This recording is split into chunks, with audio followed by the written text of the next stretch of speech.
A freezing winter night, deep inside a silent forest, a warm and safe shelter stands strong. Snow falls gently outside the window, while flames dance inside the fireplace.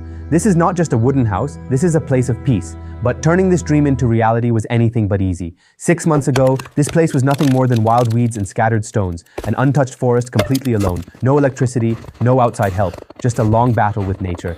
Today, I'm taking you on that journey. I'll show you how, with my own hands, courage in my heart, and every swing of an axe, I slowly built this forest cabin from nothing. Everything begins with choosing the right trees. For a strong log cabin, you need straight, healthy pine trees. I had to search carefully. Trees with no rot, trees built to last for decades. Once the trees were cut, the hardest part began, dragging the heavy logs to the building site. Without modern machines, moving these massive logs tested every muscle in my body. Next came removing the bark. A slow process, but deeply satisfying. Leaving bark on the wood invites insects, so every log had to be cleaned perfectly.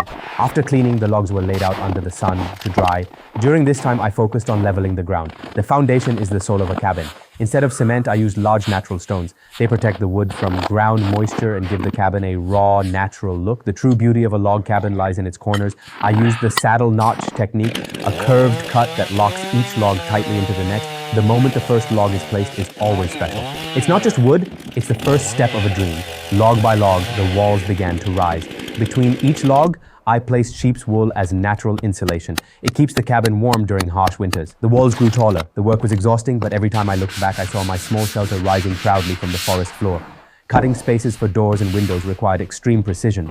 The sound of the chainsaw shattered the forest silence. While wood dust floated through the air, the walls were complete. Now it was time for the roof. Placing heavy beams at such heights alone was dangerous. One mistake could mean everything. The geometry of the roof frame looked incredible. I designed it to withstand heavy snowfall without collapsing. For roofing, I used handmade wooden shingles, cedar shapes. Each piece was cut and placed by hand. Time-consuming, yes, but far more durable. The exterior was done. Now it was time to shape the inside. For the floor, I used flattened wooden planks. After sanding, they became smooth and warm underfoot. The heart of any cabin is its fireplace. Using stones collected from the river and natural clay, I built the chimney by hand. It took several days to complete. But when the smoke finally rises straight into the sky, every effort feels worth it. Once the windows and doors were installed, the cabin suddenly felt complete. I was finally separated from the outside world, inside my own handcrafted fortress. For furniture, I didn't visit any store. Using leftover wood, I built a solid bed and a simple table. And then, the moment I was waiting for, lighting the fireplace for the very first time. This warmth doesn't just heat the body, it calms the soul. In the freezing cold outside, this fire becomes a symbol of life. Night falls, I light the oil lamps. No artificial electricity, only the soft glow of fire. Outside, rain begins to fall gently. The sound on the